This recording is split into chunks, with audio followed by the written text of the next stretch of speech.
Hallelujah. Praise the Lord.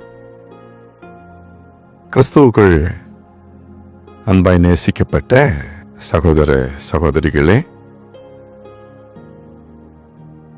ஆம்பூட்டோன் விஐபிஸுங்களே, ஃபாஸ்டர்ஸுங்க, ஊழியக்காரர்கள், ஆசிரியர் பெருமக்கள் எல்லாருக்கும் எங்களுடைய அன்பின் வாழ்த்துக்களை நான் உங்களுக்கு கூறிக்கொள்கிறேன். அன்பு தம்பி ஜோயலை இந்த நாளிலே வாழ்த்தும்படி பாராட்டும்படியாக அன்பு தம்பி அவருடைய ஊழியத்தை ஊக்குவிக்கும்படியாக நீங்கள் எல்லோரும் இவ்வளோ நேரத்தை ஒதுக்கி வந்திருக்கிறீர்கள். நிச்சயமாகவே இப்படி ஒரு ஊழியன் எழுந்ததை நினைத்து ஆம்பூர் பட்டணத்தில் ஆண்டவருக்கு நம் முழு இருதயத்தோடு நன்றி செலுத்த வேண்டும். அன்பு தம்பி ஜோயல் இந்த சின்ன வயதிலேயே யோபு பக்தன் சொன்னாரு, நான் இப்போது சொல்லப்படுவது எழுதப்பட்டால் அது நலமாயிருக்கும் என்று சொன்னார். நான் சொல்லுவது எழுதப்பட்டால் அது நலமாயிருக்கும். ஏனென்றால் எழுதி வைப்பது என்றைக்குமே இருக்கும். இந்த புத்தகத்தை எவ்வளவு அருமையாய் ஆயத்தம் பண்ணி எழுதி இருக்கிறார் என்றால், இந்த நாளிலே நீங்கள் வந்திருக்கிற எல்லோருமே இதை தயவு செய்து பெற்றுக்கொள்ளுங்கள், மற்றவர்களுக்கும் இதை அறிமுகப்படுத்துங்கள். பரிசுத்த வாழ்க்கைக்கான அடிப்படை சத்தியங்கள் என்று ஆண்டவர் கொடுத்த அந்த ஆலோசனையின்படி பரிசுத்த வாழ்வுக்கு மட்டுமல்ல, கிறிஸ்தவ வாழ்வுக்கான அடிப்படை சத்தியங்கள், இன்னும் சொல்ல போனால் இந்த உலகத்தில் இருக்கிற ஒவ்வொரு மனுஷனும் அறிந்து கொள்ள வேண்டிய ஒரு அடிப்படை சத்தியத்தை மிக அருமையாய் அன்பு மகன் ஜோயல் அவர்கள் எழுதியிருக்கிறார்கள். இந்த விடுதலை ஊழியத்தில் அன்பிற்கும் பாசத்துக்குரிய உதயகுமார் தலைமை ஆசிரியர் அவர்களும் அன்பு சகோதரி ஜோசபின்ஸ்ட்ரும் ஏறக்குறைய 25 ஆண்டு காலங்களுக்கு முன்பிருந்து ஊழியங்கள்ல எங்களுக்கெல்லாம் குரு அன்பு சகோதரர் GS டேனியல் அண்ணன் தான். இந்த குடும்பம், இந்த ஊழியம், அன்பு தம்பி ஜோயல் இவ்வளவு வளர்ந்ததற்கு அண்ணன் மிக முக்கியமானவர்கள் அந்த குடும்பத்தில், அந்த ஊழியத்தில். ஸோ அவராலே வளர்க்கப்பட்டவர்களாய்த்தான் நாங்கள் எல்லாம் இன்றைக்கு நிற்கிறோம். அன்புக்குரியவர்களே, வெகு நேரம் நான் பேசவில்லை. இந்த புத்தகத்தில் ரொம்ப இந்த பேசிக் நம்ம தெரிஞ்சிக்க வேண்டிய காரியங்கள் எல்லாம் இதில் எழுதப்பட்டிருக்கிறது. அதில் முதலாவது என்ன இருக்குதுன்னா, ஞானஸ்நானத்தை பற்றி அவர் எழுதியிருக்கிறார். பழைய ஏற்பாட்டு காலத்தில் ஞானஸ்நானம் இல்லை. அவர்கள் சமுத்திரத்தின் வழியாய் ஞானஸ்நானம் பெற்றார்கள் என்று பவுல் அப்போஸ்தலன் கொரிந்தியருக்கு எழுதும்போது எழுதுகிறார். புதிய ஏற்பாட்டு காலத்துல தான் இந்த ஞானஸ்நானம். பழைய ஏற்பாட்டு காலத்துல அது நியாயப்பிரமாணமும் விருத்த சேதனமும் தான் இருந்தது. புதிய ஏற்பாட்டு காலத்துல ஆண்டவர் இந்த ஞானஸ்நானத்தை வைத்தார். ஞானஸ்நானம் என்றாலே எல்லாருக்கும் குழப்பம்.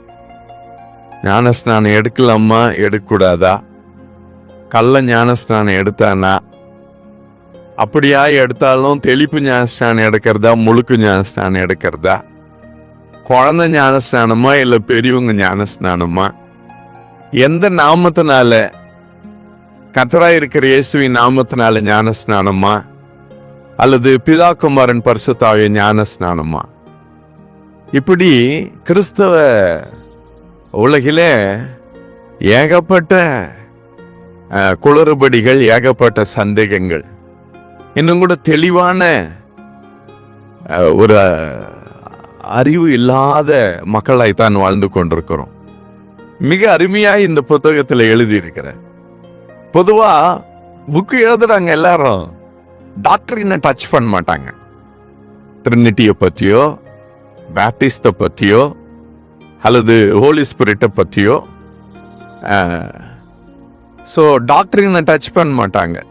செகண்ட் கம்மிங்கை பற்றியோ, நமக்கு எதுக்கு ஒம்பு அதெல்லாம் சொல்ல போய் ஆண்டவருடைய அன்பு சொல்லிட்டு போயிடலாம், அற்புதத்தை சொல்லிட்டு போயிடலாம். குருடம் பார்வை அடைஞ்சா, தண்ணி திராட்சை ரசம் ஆயிடுச்சு, பிசாசு போச்சு, ஏசு ஆண்டவர் அற்புதம் பண்ணாருன்னு சிம்பிள் காஸ்பல்ல சொல்லிட்டு போயிடுவாங்க, பிரசங்கம் பண்ணிட்டு போயிடுவாங்க. நம்ம எதுக்கு போய் டாக்டரின் எல்லாம் டச் பண்ணணும்னு சொல்லிட்டு பெரிய பெரிய பிலாசபருங்க, பிஹெச்டி டாக்டரேட்டுங்களே பயப்படுவாங்க இதெல்லாம் சொல்றதுக்கு, வெளிப்படையா எழுதுறதுக்கு. ஆனால் இந்த ஞானஸ்நானத்தை குறித்த போதனையை அன்பு தம்பி ஜோயல் அவர்கள் மிக அருமையாய் ஜனவரி மாதத்துல நமக்கு ஞாயிற்றுக்கிழமை டெக்ஸ்டே வந்துச்சு, ஏசு ஆண்டவர் யோவான் கிட்ட போய் ஞானஸ்நானம் எடுத்ததை பற்றி. அதுக்கப்புறம் இயேசு பிசாசினால சோதிக்கப்பட்டு வனாந்தரத்துல பிசாசை ஜெயிச்சு 40 நாள் உபவாசம் இருந்து இந்த பாடுகளின் காலத்துல நம்ம இருக்கிறோம். அன்பானவர்களே, அப்ப நிறைய பேர் என்னன்றாங்க, ஏசு ஆண்டவர் மூழ்கி எல்லாம் ஞானஸ்நானம் எடுக்கல, ஏன்னா யோர்தான்ல தண்ணி இல்லை, முழங்கால் வரைக்கும் கூட தண்ணி இல்லாத யோர்தான்ல இருக்குது. அப்போ முழுக்க ஞானஸ்நானமெல்லாம் இல்லை, அங்க யோர்தான்ல தண்ணியே இல்லை. அங்க கூட ஒருவேளை ஏசு ஆண்டவருக்கு தெளிப்பு தான் கொடுத்திருப்பாங்க என்றெல்லாம் பிரசங்கிக்கக்கூடிய பிரசங்கிமார்கள் இன்றைக்கும் சபைகளிலே இருக்கிறார்கள். ஆனால் இந்த புத்தகத்திலே 17ஆம் பக்கத்துல அருமையாய் அந்த வசனத்தை கோடிட்டு ஜோயல் அவர்கள் எழுதியிருக்கிறார்கள்.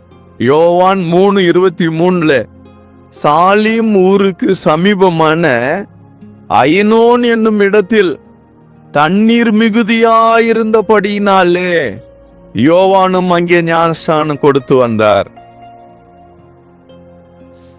சாலிம் ஊருக்கு சமீபமான ஐனோன் என்னும் இடத்திலே தண்ணீர் மிகுதியாயிருந்தது. யோர்தான்ல தண்ணி இல்ல, கால் நிலையற மாதிரி கூட இல்லைன்னு இன்னைக்கு நிறைய போதகர்களும் ஊழியக்காரர்களை பிரசங்கம் பண்றாங்க. யோவான் 3ஆம் அதிகாரத்துல வேதத்துல எழுதப்பட்டிருக்கிற அந்த வார்த்தையை கோடிட்டு காட்டி, தண்ணீர் மிகுதியாயிருந்த இடத்துல யோவான் ஞானஸ்நானம் கொடுத்து கொண்டிருந்தார். அங்கே தான் தேவனுடைய நீதி நிறைவேறும்படியா இயேசு தன்னை தாழ்த்தி அவர் மூழ்கி ஞானஸ்நானம் எடுக்கிறார். அன்புக்குரியவர்களே, வேதத்தின்படி ஆண்டவருடைய கட்டளைக்கு கீழ்ப்படியும் போது இந்த ஞானஸ்நானத்தை பற்றி ஆண்டவர் நிக்கோதேமுக்கு சொல்லுகிறார். அவன் கேட்கிறான், நித்திய ஜீவனை அடைய நான் என்ன செய்ய வேண்டும் என்று. ஆண்டவர் சொன்னார், நீ மறுபடியும் பிறக்க வேண்டும் என்று. கவனிக்கிறீங்களா? அவர் கேட்கிறாரு, நான் எப்படி போய் மறுபடியும் பிறக்க முடியும்? நான் இவ்வளவு பெரிய ஆளு, போய் தாய் வயிற்றுல போய் 2வது முறை பிறந்து வர முடியுமா? ஏசாண்டவரை பார்த்து கேட்கிறாரு. ஏசாண்டவர் சொல்றாரு, இஸ்ரவேலிலே நீ இவ்வளோ பெரிய போதகனா இருந்தும் கூட இது உனக்கு தெரியலையா? இஸ்ரவேலிலே அவன் ஒரு போதகன், ஆனாலும் அவனுக்கு ஞானஸ்நானத்தை பற்றி தெரியவில்லை. மறுபடியும் பிறக்கிற அனுபவம் என்று சொன்னால் என்னவென்று தெரியவில்லை. நான் போய் தாய் வயிற்றுல பிறந்து வர முடியுமா 2வது முறை என்று கேட்கிறான். அப்பொழுது தான் ஏசாண்டவர் அவனுக்கு பிரசங்கிக்கிறார், ஒருவன் ஜலத்தினாலும் ஆவியினாலும் பிறவாவிட்டால் என்று சொன்னார். கவனிங்கள், ரொம்ப முக்கியமான வார்த்தை இந்த வார்த்தை. ஏசாண்டவர் பண்ண பிரசங்கம், ஒவ்வொரு மனிதனும் பரலோகம் யார் போக முடியும்னா மனிதர்களுக்காக தான் கடவுள் பரலோக வாழ்வை வச்சுக்கிறார், மிருகங்களுக்கெல்லாம் கிடையாது. ஒவ்வொரு மனுஷனுக்கும் பரலோகத்தை ஆண்டவர் வச்சுக்கிறாரு. இந்த உலகத்தில் இருக்கிற எல்லா ஜாதிக்காரர் இருக்கும், எல்லா மதத்தா இருக்கும், எல்லா பாஷைக்காரர் இருக்கும். அப்போ எந்த ஒரு மனுஷன் மதம் மாறுறதில்ல.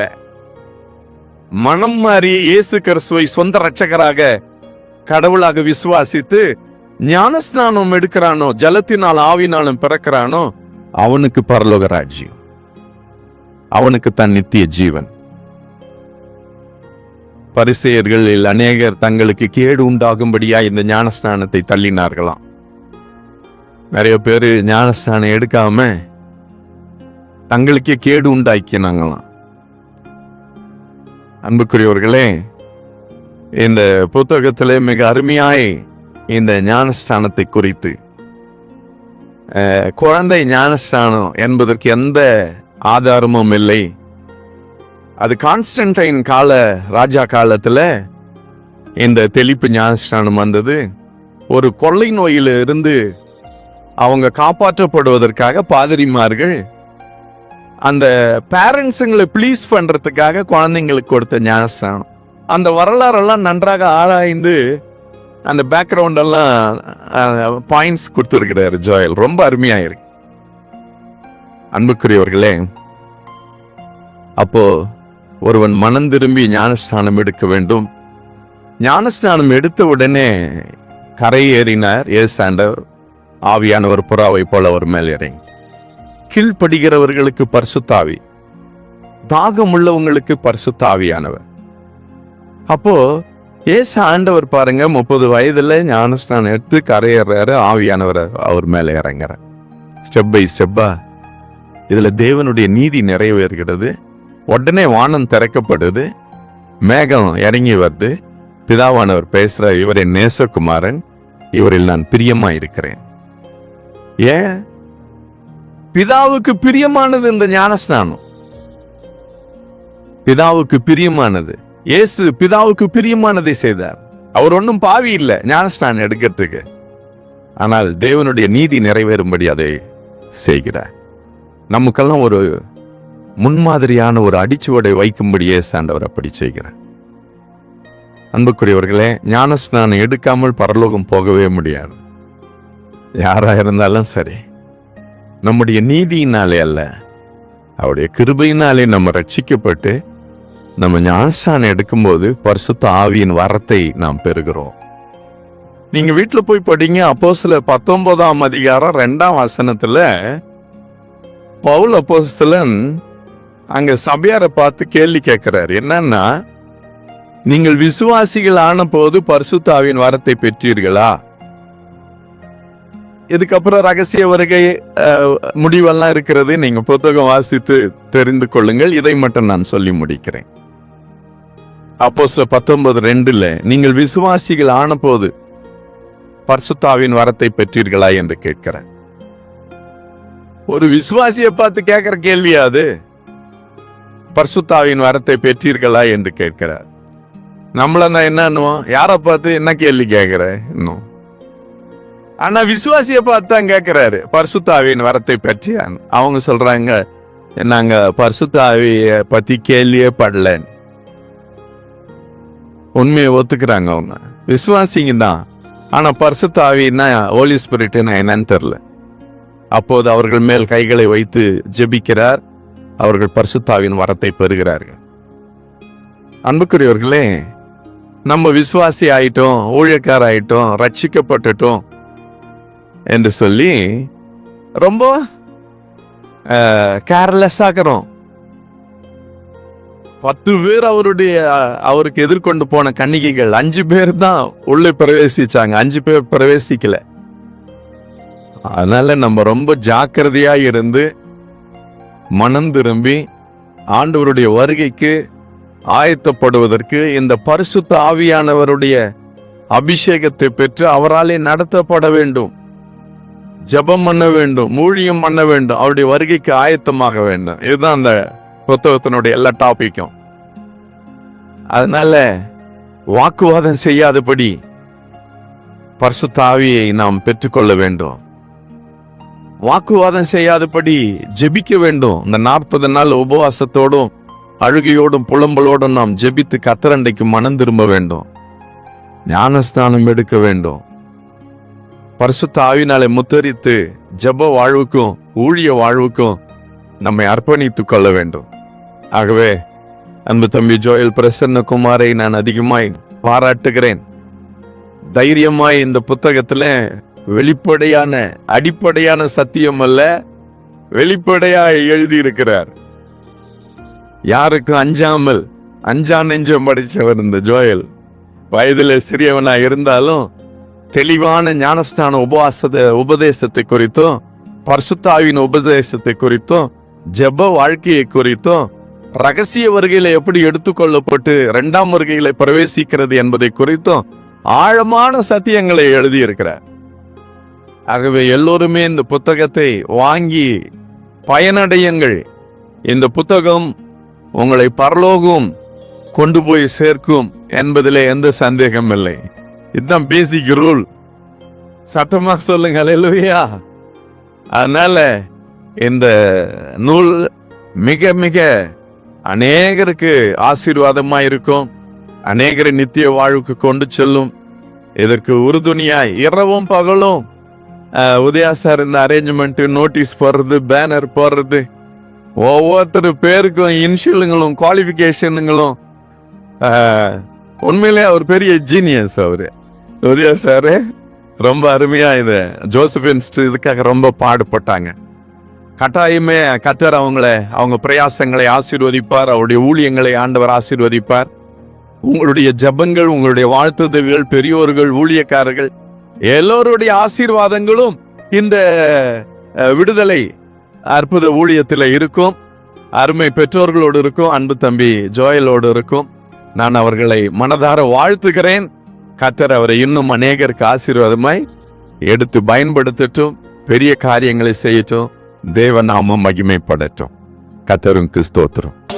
தூதிகளின் மத்தியில் வாசம் செய்யும் தூதர் கணங்கள் போற்றும் தேவனவரே, வேண்டிடும் பக்தர்களின் கூரைகள் கேட்கும், வேண்டிடும் பக்தர்களின் கூரைகள் கேட்கும்.